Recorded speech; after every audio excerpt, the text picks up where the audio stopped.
Hello, this is the Trudy Haynes Show. I'm Trudy, and before I tell you the good things that we have on the show today, I just want to take this opportunity to remind all of you, please get out and vote. That's very important. It's your privilege and it's your right, and we don't want to lose that. We're still fighting for that right to keep that vote going, so don't mess up. Get out and vote. And on the show today, we're going to take you back a little in history where some black soldiers really fought for some of these rights that we enjoy today. Our historian, Kathy Lee, and her Hidden Footprints, they're going to reenact at Fort Mifflin some things that happened during the Civil War when some of our black soldiers fought and died to preserve their freedom and to get, or really to get their freedom, and of course preserve our freedom. So be sure that we don't make that all in vain. And also on the show today, our astrologer, Shemaya Bay, is on hand to give us more insight into those heavenly bodies and how they affect our lives. And one of our gems, Cassandra Kane, had the good luck and good fortune to meet and talk with the Bacon brothers. Boy, what a lucky girl. Well, all that's coming up on the show today, but first, let's go around the town. What's this all about, ma'am? Oh, well, this is Be the Boss. You know, the people are the boss of the elected officials, and we need to act like the boss. And the way you start out is by going to the polls and voting on May 21st. And in every election, this year we are electing a city controller who gets to decide which departments to audit and which departments not to audit. That's very important if you care about your taxes, your property taxes, or if you care about the quality of the city services that you're getting or not getting. You should care who the city controller is. And we're electing a district attorney, and the district attorney makes decisions about which kinds of cases will be prosecuted and what kinds of penalties will be asked for. So that's very important to your quality of life, is who your district attorney is. And we're electing judges, lots of judges, and the judges really shape how the law is applied on the ground, not just in the cases they rule in, but every time they make a ruling, it really affects all of us.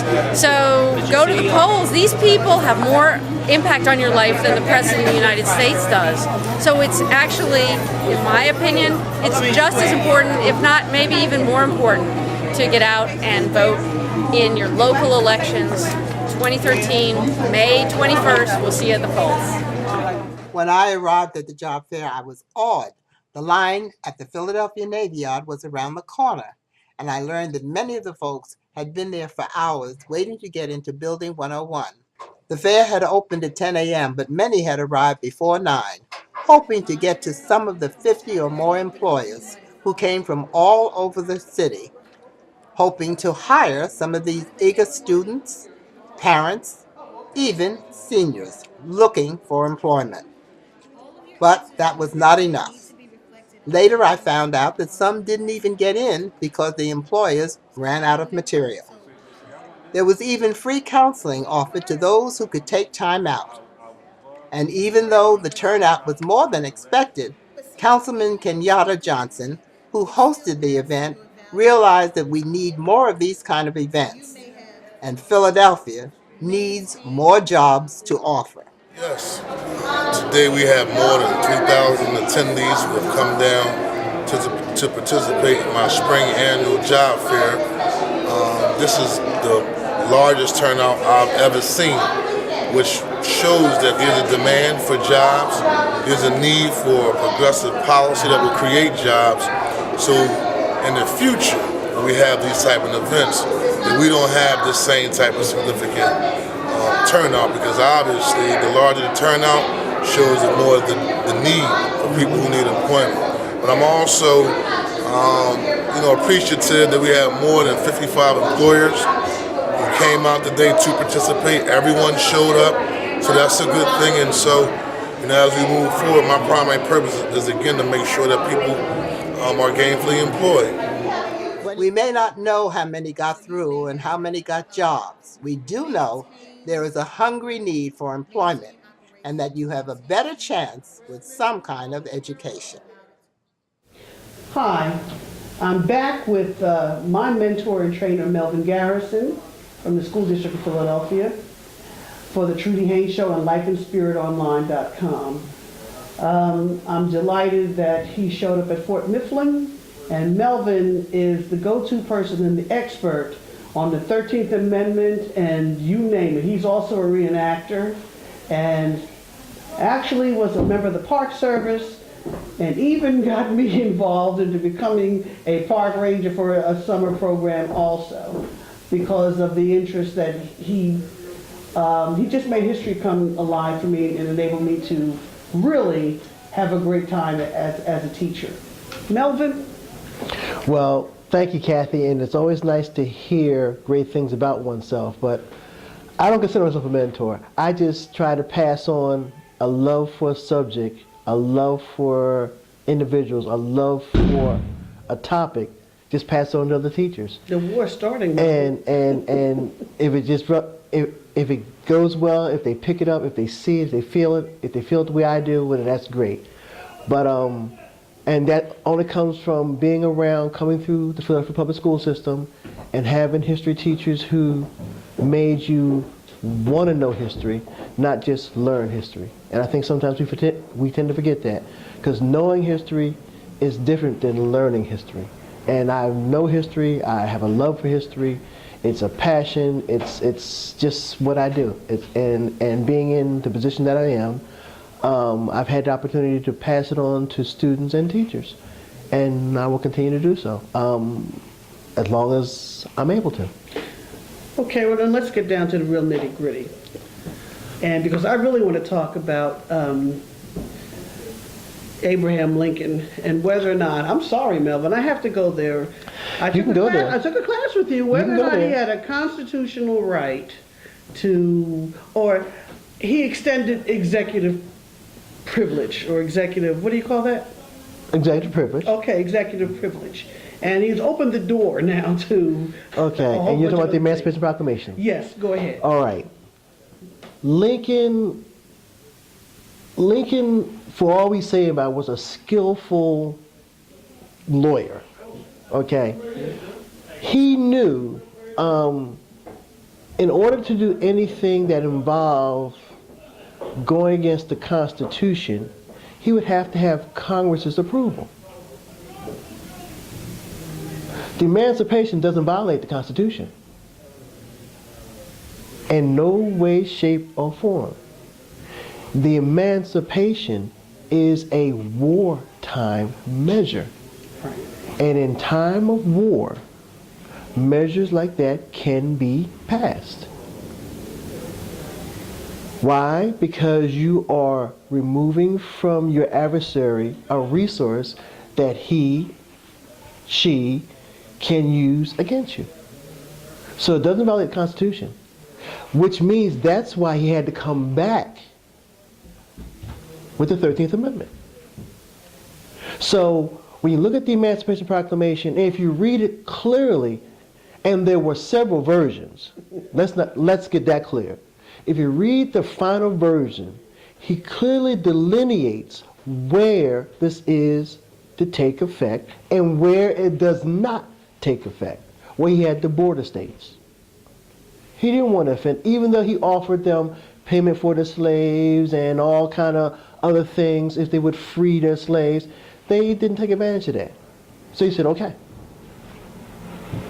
He didn't want to offend them because he was still, even though, you know, we tend to think that the nation was on solid ground during this conflict, this internal, it was a struggle. It was constantly a struggle, okay? A struggle to keep the ship afloat. Because there were those in his own Washington who weren't always in the boat with him. Like maybe McClellan? Well, I'm not going to discuss generals, okay? And if you know Civil War history, we went through quite a few, you know, called commander-in-chiefs, till we got to, you know, so he had issues with them, okay? But what he did, he had to, and there were things that precipitated him doing that. Because, and this is just my point of view, I understand. We didn't need the emancipation to free ourselves during this conflict. How appropriate. We didn't need that. We were beginning to move in that direction anyway. Let's face it. We were walking into various Union installations and surrendering ourselves, asking for our freedom, saying what we had to say.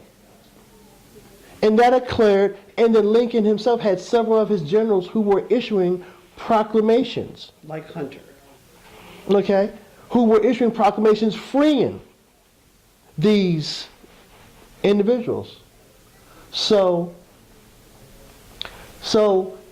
he realized, even though he tried to hold them back, restrain them, withdraw your proclamations, one did, one didn't, give arguments about it, he knew it had to come to this. Now, what he was concerned about was that the Union was not doing well with the war in the early years. They were losing more than they were winning.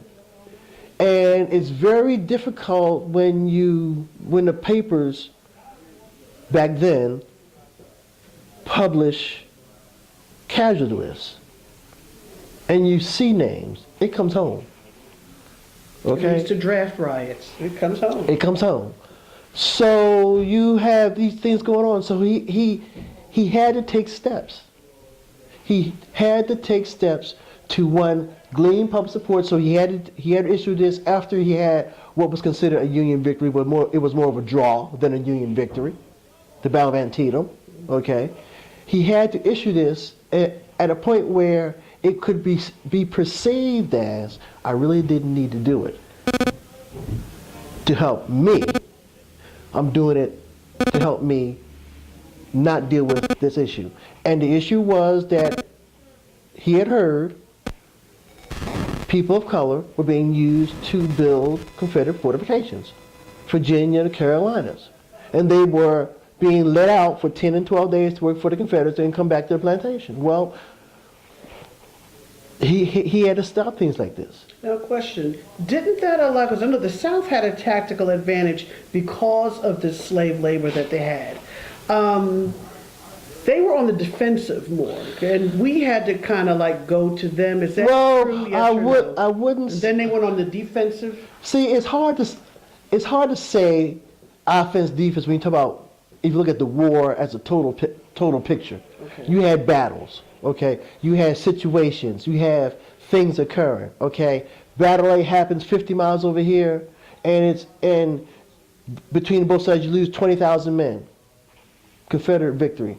Battle occurs here 50 miles away. There's 60,000 men.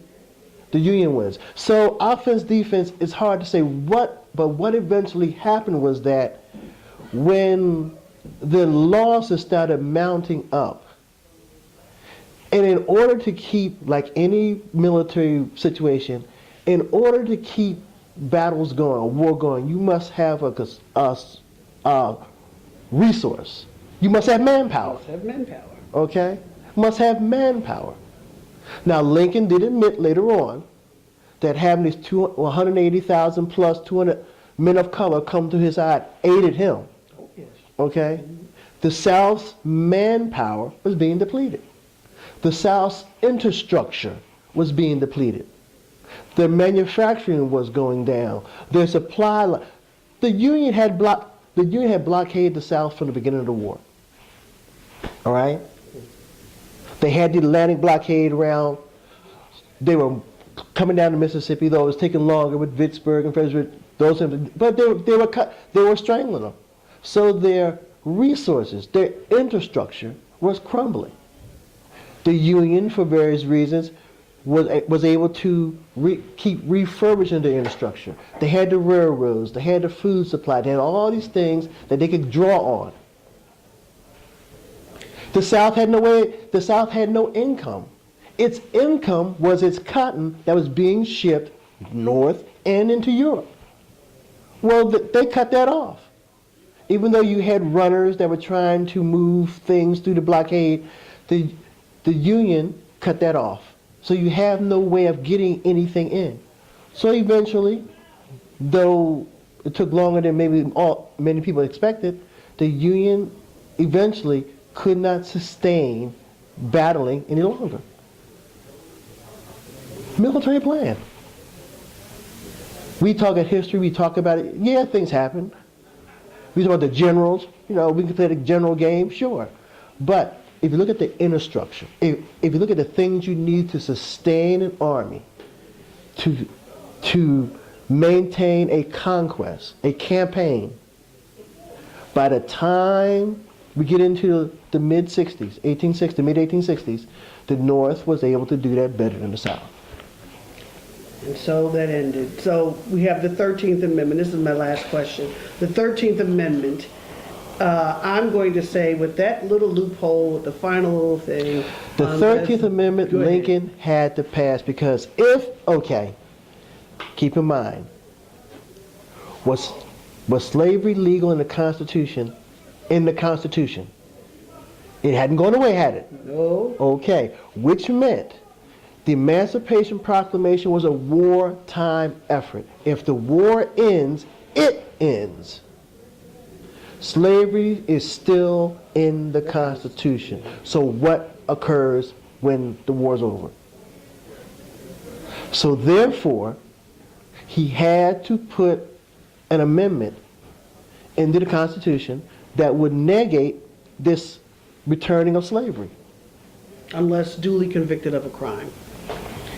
Well, we can play that word game all we want, but he had to put because if that didn't happen, then the issues that were prevalent, issues that people were excited about, issues that raised the hopes of people of color in this nation would have been trashed the moment Lee surrenders to Grant.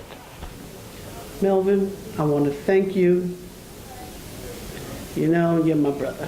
Thank you, Kathy, and of course, you got my opinion, but thank you very much. I enjoy talking, always do, and look forward to seeing you someplace. Yes, you will. Take care. This is Shemaiah Bay, reporting for the Trudy Haynes Show. I've been asked to talk about the planet Saturn. That's right, the planet Saturn happens to be going through, or is visible within from our geo perspective, our Earth-centered perspective. Been asked to report about that because it's visible during a clear night. So what is the planet Saturn? Planet Saturn astrologically. First, let's do some definitions. What is astrology? Astrology is the way the planetary bodies influence humanity. If you didn't hear that correctly, it's the way the planetary bodies influence humanity. Most of us are familiar with two major luminaries. Can't deny them because they're very visible. The sun, number one, and the moon, number two at night. So dealing with the planet Saturn astrologically, Saturn is known as the god Kronos, not the god that we worship. But it's also in Greek mythology, the god Kronos. Kronos, if you don't know, means time. Astrologically, what does that do? Saturn also rules the zodiac sign of Capricorn. Capricorn, the key word for Capricorn is I use. So Saturn, the energy or the behavior rules old relationships, old friendships, also deals with, not relatives, but more like landlords, elders, father figures.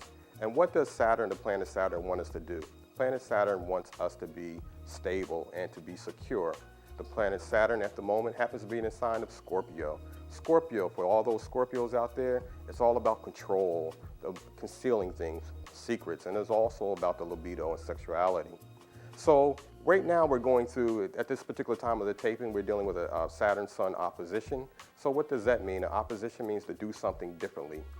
So until next time, this is Shemaiah Bay reporting on the Trudy Haynes Show, and we're talking about the planet Saturn in the sign of Scorpio is making an opposition to the Sun and Taurus. If you want to hear more, stay tuned. Shemaiah Bay on the Trudy Haynes Show. You've seen him on Fox's hit series The Following, but did you know the man can sing? Kevin Bacon and brother Michael, Emmy Award-winning composer for film and TV, have been playing together their whole lives. The guys have been making music together as the Bacon Brothers since 1995. We were lucky enough to catch up with the guys while they were in town. Here's what they had to say. So I know rock and roll has been a big part of your life since you were like yay high. When did you start making music together? Let's see, I would say Kevin was about 2 or 3, something like that, and I would be playing my guitar. I'm 9 years older, so. But I just remember us always playing music together, and it's kind of we're still doing that.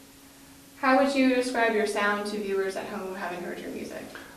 You know, it's pretty much of a combination of the kinds of music that we like. So the first time we did a record, which was almost 20 years ago, 18, 19 years ago, they said, what kind of music do you play? We said, well, it's kind of folk, rock, soul, country. So we decided to call it Foro Soko. So the record was called Foro Soko. And that's how we describe our music. And it's amazing that all these years no one's picked up on that. So you guys write all of your own stuff. What's your creative process, like when you sit down to write music or a song? Well, a couple of answers to that. We used to collaborate a lot on writing songs because when Kevin first started doing that, he really didn't play an instrument. So he would sing me the melody, I'd write and arrange the song. But over the years, Kevin has gotten his skills up so he has his own studio and he doesn't really need me to work with him. So we mostly work independently of each other, and I would say we mostly use each other as sounding boards for our work rather than sitting down and writing songs together. I heard an interview where you guys said that in certain parts of the country, you know, certain cities that really dig your music. How do Philly fans stand up to that? It's good. It's good. I'll tell you after tonight. Yeah. You know, we play Philly, but also we play sort of outlying communities a lot. Actually, we tend to do that a little bit more than playing right in town, and I think we often do better out. But you know, all of like kind of Philadelphia, South Jersey, the whole area has always been really good for us. Speaking of Bacon Brothers fans, you guys have the Tape It Up lyric contest. Can you tell us about that? Take it away. Well, it's a song I wrote, and it's an interactive song, and the Tape It Up story is kind of a inspirational message. Tape it up and get back on the ice. It's an ice hockey metaphor, so if something goes wrong, you don't quit, you get back on the ice and continue. So what happens is people will write an embarrassing or humiliating story that they would want to be sung this song for. So they tell me the story and I pick one that I like and I write a verse to it and fit it into the song. And then usually I write a verse for myself. So between now and tonight I have to write 2 verses, one from the contest winner and one of my own. And then the contest winner comes backstage and we say hi and we dedicate the song to them. And the whole thing. Exactly. That is so awesome. What's your fun. favorite story that you've had a contestant? Oh, there have been so many good. I guess my favorite one so far is this woman from Texas. She wrote and said that she decided she was tired of being lonely. Her husband left her long ago, and she had grown daughters. So she went into a cowboy bar and sauntered up to this hot guy and started trying to pick him up. And then she said, "Oh man, you look familiar." He said, "Yeah, I dated your daughter last night." Last night. That definitely is the case. Like, that's awesome. Really she taped it up. Your fans on Facebook are really sweet. Do you guys sign on and read all the nice comments? We did. Yeah, sure. That's great. Do you guys tweet too? Are you on your own Twitter? Yeah, tweeting away. Yeah, we have individual. We have a Bacon Brothers Twitter account. So you guys also have a really dedicated street team. Sure. Yeah. Talk a little bit about that. Street Team is a group of fans who basically, for nothing, just kind of spread the word and try to bring people out to the shows. You have to appreciate it when you have what we like to say is a small but mighty fan base. You know, I mean, it's really nice when people really care a lot about doing the music hearing the music to the extent that they'll actually go and try to, get other people to share it with them. Great. How would you go about being a part of the street team, to sign up and be a member? Well, you go to the website and then baconbros.com is the website. You can sign up for the street team, and then if we have a gig somewhere and we need some flyers passed out or something like that, if you do that, then you get street team credits, and if you get a certain amount, then you get some swag, or you can come back. Spend the night in Mike's hotel room. Ooh. Yeah, it's a. I'm sure your wife would love that. It's a whole. It's whatever it takes to get people in the seats. Michael will buy you a car. Ooh, what kind of car? Anything you want. Red Beamer, let's go. Okay. So it's great. It's one of those things that couldn't exist without social media, and when you're in a band and there's really no record business anymore, and it's impossible to get played on the radio. So your live gigs are kind of the most important part, and they really help us a lot. Any place in the country, it's a great support system. There you have it. Go to baconbros.com and join the street team. I'm Cassandra Kane for The Trudy Haynes Show. Thanks for watching. Well, I'm sorry we have to leave you. Hope you enjoyed being with us. We enjoyed you. Just remember to like us on Facebook, follow us on Twitter, and subscribe to us on YouTube. And remember, every Saturday at 9:30 a.m. to watch us online, lifeandspiritonline.com. And remember, if you do fall down, that's not the end of the world. Just get up and start all over again. This Tuesday, get up and go vote. Have a good day.